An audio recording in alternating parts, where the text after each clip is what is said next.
Let it be a Nick and Jane, and let it be a Mr. Smith, a banker of Nick and Jane. They both keep their money in his bank.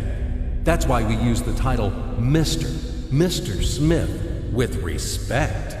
Nick really wants to buy, well, let's say Jane's bicycle, but he has no money. More precisely, he has money, but not enough, only $10, while Jane wants $100 for her precious bicycle. That's a problem. What should Nick do? Well, this bicycle is so desirable. He gives Jane his $10 as a deposit and asks plaintively not to sell the bike to anyone. He says that he will bring the rest of the money soon. At the same time, he runs to his bank, to the respected Mr. Smith, to get a loan for the missing $90. As ill luck, Mr. Smith has no money at this moment, but he knows perfectly about $10, which Nick gave to Jane. And where will Jane bring his money to? That's right. She will put these $10 in her lovely bank to the same Mr. Smith. Therefore, Mr. Smith asks Nick to come back tomorrow in the hope that tomorrow he will get these $10.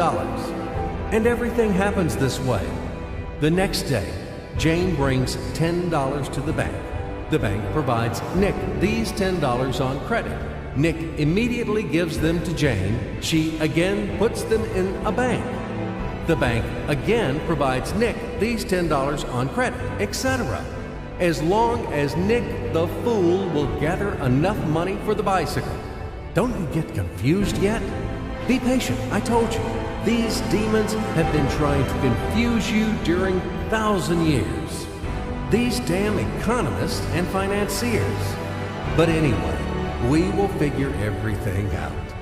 So what do we have in the end? Nick finally got the bike from Jane. Wow! But at the same time, Nick owes $90 to the bank, Mr. Smith. And the bank, in its turn, owes $100 to Jane. In other words, those $10, which existed initially, have magically turned into $200, $190 of debts plus real $10. But these $10 would also turn into $1,000, even in a million or a billion, if Nick would make a more expensive purchase. In this case, our $10 would make the increasing number of its cycles, circuits from hands to hands. That's it. So, what happens in today's world? SOS! It appears that banks also make money out of thin air and multiply them. Not only Fed can produce money, but banks either. In short, everybody can do this, except you and me.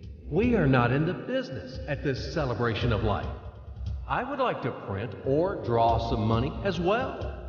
In fact, these banks multiply money without any control. And we're still wondering why the banker lives better. What are naive fools are we? Now it is clear why. The one who produces the money, of course, lives better. But this is not enough. From this moment, poor Nick will never be able to repay his debts owed to the bank, no matter how hard he would work. Silly Nick doesn't know it yet, that he's in slavery to the bank, in credit bondage forever, because those $90 which he owes to Mr. Smith do not exist in nature at all. Sly Mr. Smith made his money out of nothing. He created them out of thin air, just one click. And $10 turned into $200.